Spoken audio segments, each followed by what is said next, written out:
Hello friends, this is Shifali and once again welcome back to Canada. So UGC NET examination की official जो date है वो announce हो चुकी है। 31 दिसंबर से लेकर के 7 जनवरी आपके एग्जामिनेशन होने वाले हैं।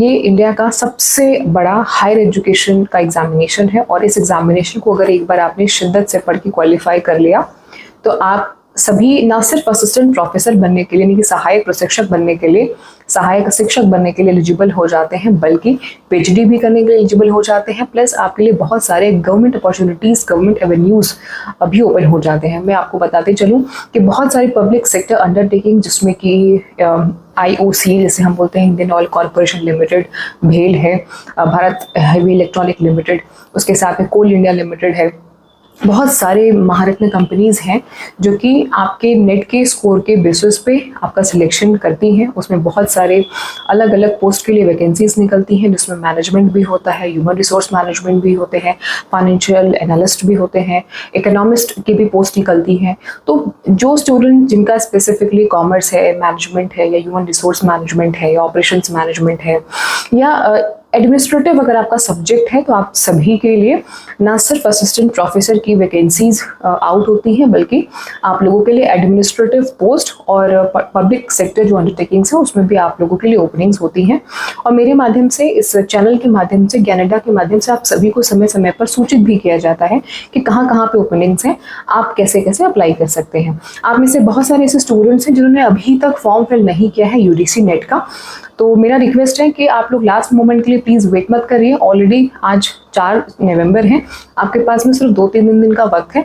अगर आपने पेमेंट नहीं किया है, फॉर्म फिल कर दिया है, पेमेंट आपने होल्ड करके रखा है, तो ये भी गलती मत करिएगा, क्योंकि लास्ट मोमेंट में रश बहुत ज़्यादा हो जाता है। बहुत सारे स्टूडेंट्स क्या करते हैं कि उन्होंने फॉर्म फिल तो कर दिया है पर वो पेमेंट नहीं करते, वो होल्ड करके रखते हैं कि लास्ट मोमेंट में हम कर देंगे पेमेंट। तो ऐसा मत करिएगा, एक बार अपने फॉर्म को अच्छे से रिव्यू कर लीजिएगा। और साथ में मेरा सजेशन ये भी है कि जो आपके एप्लीकेशन नंबर है और आपका पासवर्ड है उसको आप कहीं लिख लीजिएगा। करेक्शन विंडो ओपन होगा, फिर भी आपको उसकी ज़रूरत पड़ेगी। अगर कल को आपका सिलेक्शन हो जाता है, सिलेक्शन हो जाने के बाद में आंसर की चेक करना उसमें भी चाहिए होगा, प्रोविजनल आंसर किया कि उसमें भी चेक करना होगा आपको।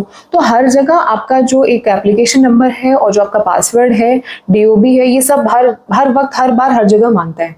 परीक्षा हॉल में आप सभी को अपना आधार कार्ड लेके जाना है, 10th की मार्कशीट भी लेके जाइएगा, क्योंकि बहुत सारी ऐसी फीमेल्स हैं जिनका, जो आप लोग मुझे कॉल्स करते हैं उस बेसिस पे मैं ये बोल रही हूँ, बहुत सारी ऐसी फीमेल्स हैं जिनका शादी के पहले कुछ और नाम था और शादी के बाद कुछ और नाम है, और आधार कार्ड पे नाम उनका चेंज हो गया, अपडेट हो गया। तो ये भी एक प्रॉब्लम देखने को मिली है, क्योंकि इस बार यूजीसी ने बहुत स्ट्रिक्ट गाइडलाइन इशू किया था कि आप सभी अपने 10th की मार्कशीट के हिसाब से अपना नाम, अपना DOB, अपने फादर का नाम फिल करेंगे, है ना। तो आपको 10th की मार्कशीट भी लेके जानी होगी एग्जामिनेशन सेंटर में। मैं एक सेपरेट वीडियो बना दूंगी आप लोगों के लिए, क्या डूज एंड डोंट्स है एग्जामिनेशन के पॉइंट ऑफ व्यू से। फिलहाल आप अपने फॉर्म्स को अच्छे से फिलअप कर लीजिए। एक और मेरा आप लोगों को सजेशन है कि प्लीज़ सेल्फ स्टडी पे फोकस करिए। इस बार बहुत सारे स्टूडेंट्स ना अपना टाइम वेस्ट बहुत ज़्यादा कर रहे हैं, भ्रमित हो जा रहे हैं। मतलब ठीक है, आप ऑनलाइन वीडियोस को देखिए, आप वहाँ से भी स्टडी करिए, बट सेल्फ स्टडी पे ज़्यादा फोकस करिए, क्योंकि जो चीज़ें आप बुक से पढ़ते हो या जो एग्जामिनेशन आप मॉक टेस्ट जो आप खुद से स्क्रीन पे बैठ के दे रहे हो, उसमें आप बहुत फोकस्ड होकर के, एकाग्रचित होकर के अच्छे से अध्ययन करते हैं, अच्छे से पढ़ाई करते हैं। उसमें किसी प्रकार का कोई डिस्ट्रैक्शन नहीं होता, सिर्फ पॉइंट टू पॉइंट बात होती है। सिर्फ आप वही चीज़, वही प्रश्न देख रहे हैं जिसको आप सॉल्व कर रहे हैं, इधर उधर की कुछ भी फालतू बात नहीं होती। और सबसे अच्छी बात है कि आप नंबर्स ऑफ क्वेश्चन ज़्यादा अटेम्प्ट कर पाते हैं, ज़्यादा एनालिसिस कर पाते हैं, ज़्यादा सॉल्व कर पाते हैं। समय का जो पूरा यूटिलाइजेशन है वो सेल्फ स्टडी में हो पाता है। आप लाख मेरा कोर्स ले लीजिए या किसी और का कोर्स ले लीजिए, आप कहीं से भी पढ़ाई कर लीजिए, बट अगर आप सेल्फ स्टडी नहीं कर रहे हैं, सिर्फ और सिर्फ आप वो 1 घंटे या 1.5 घंटे के लेक्चर्स पे अगर आप डिपेंडेंट हैं, तो आपके कॉन्सेप्ट्स तो क्लियर हो सकते हैं कि मे भी हो जाए, बट जब आप सवाल करने बैठेंगे ना, तो आपके सवाल नहीं बनेंगे। आपको लगेगा कि इतना पढ़ लिया फिर भी मेरे सवाल क्यों नहीं बन रहे। सवाल नहीं बनने के, क्वेश्चंस राइट नहीं होने के जो रीजन होते हैं वो यही होते हैं कि हम लोग प्रैक्टिस नहीं करते। और प्रैक्टिस कैसे करना है, 1 घंटे 1.5 घंटे की वो वीडियो देख करके प्रैक्टिस नहीं करना है कि जिसमें सिर्फ 10 या 15 क्वेश्चन या 20 क्वेश्चन कराया जा रहा है। आपको प्रैक्टिस बुक से भी करनी है, प्लस आपको टेस्ट सीरीज भी देनी है, यानी कि आप कंप्यूटर पे प्रैक्टिस करिए। एग्जामिनेशन आपका ऑफलाइन नहीं है, पेन पेपर मोड में नहीं है, OMR शीट में आपका एग्जामिनेशन नहीं है। आप सभी का एग्जामिनेशन जो है वो ऑनलाइन मोड में है। और अगर आप ऑनलाइन मोड में एग्जामिनेशन दे रहे हो तो आपके ऑनलाइन मोड की प्रैक्टिस होना अनिवार्य है। तो ऑनलाइन मोड में प्रैक्टिस करने के लिए आपके पास बहुत सारी फ्री वेबसाइट्स अवेलेबल हैं। यूजीसी नेट की जो वेबसाइट है वहाँ पे भी जो है फ्री मॉक टेस्ट अवेलेबल है। एनडीए की वेबसाइट पे भी एक सेक्शन है अलग से जो है अभ्यास टेस्ट करके मॉक टेस्ट करके, वहाँ पे भी अवेलेबल है। मैंने खुद आपको बहुत सारे फ्री टेस्ट पेपर्स दिए हैं, पेपर 1 के एंड पेपर 2 डिफरेंट सब्जेक्ट्स के, नो चार्ज, मतलब कुछ भी नहीं देना आपको, सिर्फ वेबसाइट पे जाना है, ओपन करना है, टेस्ट ओपन करना है और आपके स्क्रीन पे सारे क्वेश्चन पेपर्स जो हैं वो ओपन हो जाएंगे। उसको सॉल्व करिए, वहाँ से आपकी प्रैक्टिस बहुत अच्छी होगी। तो इट इज़ वेरी इंपॉर्टेंट कि आप कॉन्सेप्ट्स को पढ़ने के साथ साथ में आप उसे प्रैक्टिस भी करें सेल्फ, लेकिन मतलब ऑनलाइन करिए, सेल्फ स्टडी करिए। Please guys focus on self study. बहुत ज़्यादा आप ऑनलाइन रिसोर्सेज पे रिलाय या डिपेंडेंट मत हो जाइए। सिर्फ आपका जो टाइम है वो वेस्ट होगा या टाइम फास्ट बीतेगा और आपको लगेगा कि आपने बहुत कुछ पढ़ लिया है, बट जब आप क्वेश्चंस को सॉल्व करने जाएंगे तो आपको महसूस होगा कि बहुत कुछ बचा हुआ है।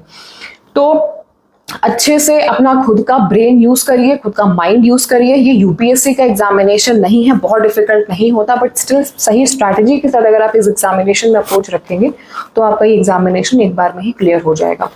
तो इस वीडियो में सिर्फ इतना ही और अच्छे से तैयारी करिए। कोई भी डाउट है तो आप सभी वीडियो के कमेंट सेक्शन में पूछ सकते हैं। कंसेप्चुअली अगर आपको किसी यूनिट में, किसी टॉपिक में पेपर 1 या पेपर 2 कॉमर्स के डाउट है तो प्लीज़ आप सभी मुझे ज़रूर से बताइएगा। मैं शॉर्ट वीडियोस के थ्रू आप लोगों को कोशिश करूंगी कि उस पर आपको एक्सप्लेनेशन दे करके आपके डाउट्स को मेरे माध्यम से क्लियर किया जा सके। तो इस वीडियो में सिर्फ इतना ही। होपफुली आप सभी को वीडियो पसंद आया होगा। जाते जाते लाइक करके जाएगा, चैनल पे नए हैं तो सब्सक्राइब कर लीजिएगा। बताते चले कि UGC net paper 1 and paper 2 commerce की कंप्लीट प्रिपरेशन मैं आप सभी को खुद कराती हूँ और जितनी भी वैकेंसीज आती हैं, नोटिफिकेशंस आते हैं आपके नेट एग्जामिनेशन क्वालिफाई करने के बाद, वो सारी चीज़ें ऑथेंटिकेशन के साथ मेरे माध्यम से आप सभी को शेयर की जाती हैं। सो गाइज अच्छे से तैयारी करिए। All the very best, get success.